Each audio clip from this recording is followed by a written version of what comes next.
Welcome to my new blog. તો આજે હું તમને માવા પેંડાની રેસીપી આપવાની છું. તો એની માટે મેં અહીંયા 250 ml દૂધ ગરમ કરવા મૂકી દીધું છે. એની સામે મેં એક વાટકો હું મિશ્રી પધરાવીશ. અને આ તમે માવાને 3 દિવસ સુધી બહાર રાખી શકો છો. માવા પેંડાને મેં આ વાસણને ઘીથી ગ્રીસ કરેલું. અને આપણે જે દરેક વખતે હું તમને માવો કરતાં દેખાડું છું, માવો બનાવતા, એવી જ રીતે 250 ml દૂધ આમાં લઈ લીધું છે અને એક વાટકી શાક મિશ્રી પધરાવી છે આમાં.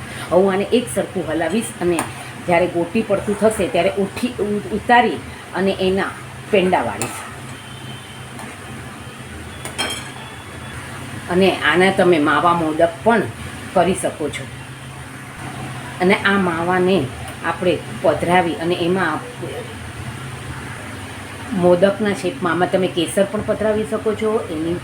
એની સાથે તમે એને પિસ્તાથી ગાર્નિશિંગ કરી અને માવા પિસ્તા મોદક પણ બનાવી શકો છો. તમે જોઈ શકો છો આપણો લગભગ માવો બનવા આવી ગયો છે. હવે હું આને ચેક કરીશ. આમાંથી થોડુંક ઘીનો ભાગ પણ ઉપર આવી ગયો છે અને ગોટી પડતું થશે એટલે ઉતારીને આના પેંડા વાળી લઈશ. તમે જોઈ શકો છો આપણો એકદમ આ વ્હાઈટ માવો તૈયાર થઈ ગયો છે. હું બને ત્યાં સુધી સામગ્રીમાં, ઠાકોરજીની સામગ્રીમાં મિલ્ક પાવડરનો ક્યાંય ઉપયોગ નથી કરતી. તાજો દૂધનો માવો નાખીને બધી સામગ્રી બનાવું છું.